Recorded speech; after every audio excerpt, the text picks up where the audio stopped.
வணக்கம் நண்பர்களே, முக்கிய செய்திகளை இந்த பதிவில் பார்க்க போகிறோம். என்ன செய்தி? பாஜகவுடைய தேசிய தலைவராக நிதின் நவீன் பதவி ஏற்றுக்கிட்டார்ல. பதவி ஏற்ற உடனேயே ஒரு புதிய டீம், எப்போதுமே ஒருத்தங்க ஒரு பொறுப்புக்கு வராங்கன்னா அவங்க விரும்பக்கூடிய ஒரு டீமை போட்டு வேலை பார்க்கணும் அப்படின்னு நினைப்பாங்க. அந்த வகையில் புதிய தேசிய பொறுப்பாளர்களை நிதின் நவீன் அப்பாயிண்ட் பண்ண நினைக்கிறாராம். பாஜகவுடைய நிர்வாகம் சம்பந்தப்பட்ட விஷயங்களில் அந்த புதிய டீமோட ஆலோசனை நடத்தி ஒவ்வொரு முடிவுகளையும் எடுக்க போவதாக ஆலோசனையில் இருக்காராம். அந்த புதிய டீமில் அண்ணாமலையுடைய பேரும் அடிபடுது அப்படின்னு சொல்லிட்டு செய்திகளை பார்க்குறோம். யார் யாருடைய பேரெல்லாம் பரிசீலனையில் இருக்குது தெரியுமா? பாஜகவுடைய புதிய நேஷனல் ஜெனரல் செக்ரட்டரி அந்த ரோலுக்கான பட்டியலில் அண்ணாமலையுடைய பேர், அடுத்து பார்த்தீங்கன்னா சம்பித் பத்ரா இருக்கார்ல, பிஜேபி எம்பி, அவருடைய பேர், ரவீந்திர ரெய்னா, ராம் மாதவ், அரவிந்த் மேனன், இவர்களுடைய பெயர்கள்லாம் பட்டியலில் இருக்கான். கூடிய விரைவாக எந்த நேரம் வேணாலும் அறிவிப்பு வெளிவரலாம் அப்படின்னு எதிர்பார்க்கப்படுது. அதிகாரப்பூர்வமான அறிவிப்பு வந்ததுக்கப்புறம் தேசிய அளவில் பாஜகவுடைய நிர்வாகம் சம்பந்தப்பட்ட டிஸ்கஷன் நடக்குதுன்னா அதில் அண்ணாமலையும் அங்கே இருப்பார். மீட்டிங்கில் மிகப்பெரிய ஒரு போஸ்டிங்கு அண்ணாமலைக்கு கொடுக்கப்பட இருக்கு. பாஜக தொண்டர்கள் என்ன சொல்றாங்கன்னா, புலி வருது கதையா ஆயிடக்கூடாது, தொடர்ந்து இது மாதிரியான பேச்சுகள் அடிபட்டுக்கிட்டே இருக்கு. ஆனால் தேசிய தலைமை ஏன் காலம் தாழ்த்துறாங்க? சட்டுப்புட்டுன்னு அறிவிச்சு அண்ணாமலைக்கு ஒரு பொறுப்பை கொடுத்து தேர்தல் வேலைகளை முடுக்கிவிட்டு அண்ணாமலையை கேம்பெயின் பண்ண வச்சா வேற லெவலில் என்டிஏ ஸ்ட்ராங் ஆகும். கூடிய விரைவாக பொறுப்பை வழங்க பாருங்க. என்ன பொறுப்பு வழங்கினாலும் சரி, தமிழக அரசியலில் தான் அண்ணாமலை இருக்கணும். அவருடைய முழு ஃபோக்கஸு தமிழக அரசியல் களத்தில் தான் இருக்கணும். 2026 தேர்தல் முடிவுக்கு பிறகு எங்கள் அண்ணனை மறுபடியும் மாநில தலைவர் ஆக்குங்க, அப்போ தான் பாஜக தமிழகத்தில் ஆட்சிக்கு வர முடியும் அப்படின்னு தங்களுடைய ஃபீட்பேக்கை கொடுத்துட்டு இருக்காங்க தமிழக பாஜக தொண்டர்கள். இது ஒன்று. ரெண்டாவது என்ன பார்க்க போகிறோம்?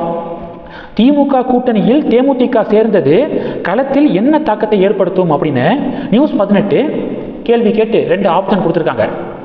2 ஆப்ஷனும் கிட்டத்தட்ட ஒரே மீனிங்கை தான் கொடுக்குது. ஆப்ஷன் 1 அதிமுக அணிக்கு பின்னடைவு, ஆப்ஷன் 2 திமுக அணிக்கு சாதகம். இப்படி ஆப்ஷன் கொடுத்துருக்காங்க. அதிமுக அணிக்கு பின்னடைவு அப்படின்னா அது இன்டைரக்டாக திமுக அணிக்கு சாதகம் அப்படின்னு தானே அர்த்தம்.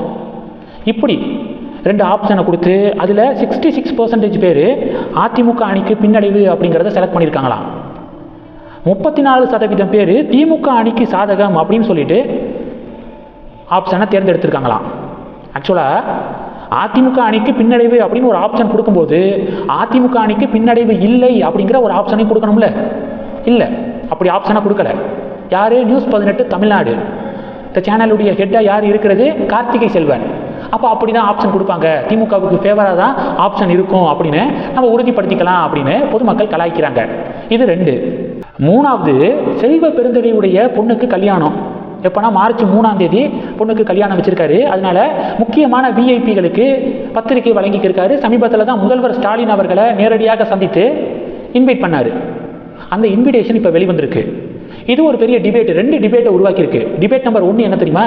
அந்த இன்விடேஷனில் ராகுல் காந்தியுடைய பேரே இல்லையே, காங்கிரஸுடைய தலைவர்களுடைய பேரே இல்லையே, ஆனால் முதல்வருடைய பேர் இருக்கு பத்திரிகையில், ஆனால் ராகுல் காந்தி சோனியா காந்தியுடைய பேர் இல்லை அப்படின்னு சொல்லிட்டு டிபேட் நம்பர் 1 நடக்குது. டிபேட் நம்பர் 2 என்ன தெரியுமா? அந்த பத்திரிகையில் மேலே பைபிளில் இருக்கக்கூடிய வாசகம் எழுதப்பட்டிருக்கு. அடுத்து பார்த்தீங்கன்னா பாதிரியார் தான் திருமணத்தை நடத்தி வைக்கிறாரு.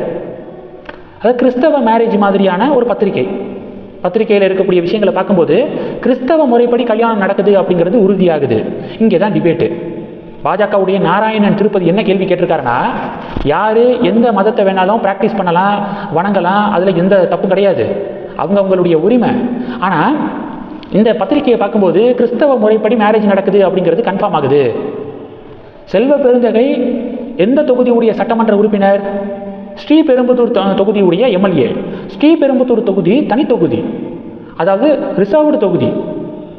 அப்போது செல்வ பெருந்தகை அவர்கள் ஹிந்து மதத்தை ப்ராக்டிஸ் பண்ணுறவராக இருந்தால் தான் அதில் இருக்கக்கூடிய ஷெட்யூல்டு கேஸ்ட்டுக்கான அந்த ரிசர்வேஷன் இதெல்லாம் அவர் பயன்படுத்த முடியும்.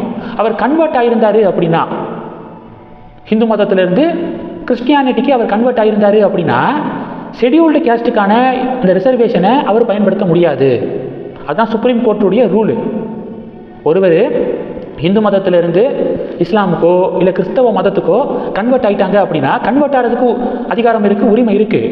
ஒன்ஸ் கன்வெர்ட் ஆகிட்டாங்கன்னா ஷெட்யூல்டு கேஸ்ட்டு ஷெட்யூல்டு ட்ரைபுக்கான ரிசர்வேஷன் எல்லாம் அவங்க யூஸ் பண்ண முடியாது. அப்படி இருக்கும்போது இப்போ செல்வ பெருந்தகை கன்வெர்ட் ஆயிட்டாரா? பத்திரிகையில் பார்க்கும்போது கிறிஸ்தவ மதம் சம்மந்தப்பட்ட பல விஷயங்கள் இருக்குது. எப்படி அவர் தனி தொகுதியில் வேட்பாளராக நிறுத்தப்பட்டார் திமுக கூட்டணி சார்பாக அப்படின்னு சொல்லிட்டு இப்போ நாராயணன் திருப்பதி கேள்வி கேட்டிருக்காரு. அப்போது நாராயணன் திருப்பதி கேட்குற மாதிரி ஒருவேளை செல்வ பெருந்தகை கன்வெர்ட் ஆகியிருந்தார் அப்படின்னா அவர் தனி தொகுதியில் போட்டிட்டு இருக்கவே முடியாது. அதை செல்வ பெருந்தகை தான் அவருடைய ஸ்டாண்டை கிளியர் பண்ணணும். கன்வெர்ட் ஆகிட்டாரா இல்லையா, ஹிந்து மதத்தை தான் ப்ராக்டிஸ் பண்ணுறேன் அப்படிங்கிறத அவர் தான் விளக்கம் கொடுக்கணும். இல்லை அப்படின்னா இன்டர் ரிலீஜியன் மேரேஜாக கூட இருக்கலாம். காங்கிரஸ்காரங்க சொல்கிறாங்க இன்டர் ரிலீஜியன் மேரேஜாக இருக்கலாம். பொண்ணு வீடு ஹிந்து மதத்தை தான் ஃபாலோ பண்ணுறவங்களா இருக்கும் செல்வ பெருந்தகையுடைய வீடு. ஆனால் பையனுடைய வீடு பார்த்தீங்கன்னா கிறிஸ்டியானிட்டியை ஃபாலோ பண்ணுறவங்களா கூட இருக்கலாம். அதனால கிறிஸ்தவ முறைப்படி பத்திரிகையில் கூட இதில் விஷயங்கள்லாம் இருக்கும். அதனால் இதை வச்சு நம்ம எதுவும் ஒரு பத்திரிகையை வச்சு நம்ம எதுவும் முடிவுக்கு வர முடியாது. செல்வ பெருந்தகை அவர் தரப்பு விளக்கத்தை அவர் கொடுக்கணும், எனது முக்கியமான விஷயம் அப்படின்னு சொல்லிட்டோம். சில டிமாண்ட்ஸு சமூக வலைதளத்திலிருந்து பார்க்க முடியுது. இப்போ நாராயணன் திருப்பதியுடைய இந்த பதிவை பற்றியும் காங்கிரஸ்காரங்களுடைய விளக்கத்தை பற்றியும் இன்டர் ரிலீஜியன் மேரேஜாக இருக்கிறதுக்கு சான்ஸ் இருக்குது அப்படின்னு கொடுக்கக்கூடிய விளக்கங்களை பற்றி உங்களுடைய பார்வைகளை கமெண்ட் பண்ணுங்கள். தொடர்ந்து கணக்கில் இருங்க. அடுத்தடுத்து நிறையா பதிவுகளை பார்க்க போகிறோம். நன்றி. ஜெய் ஹிந்த்.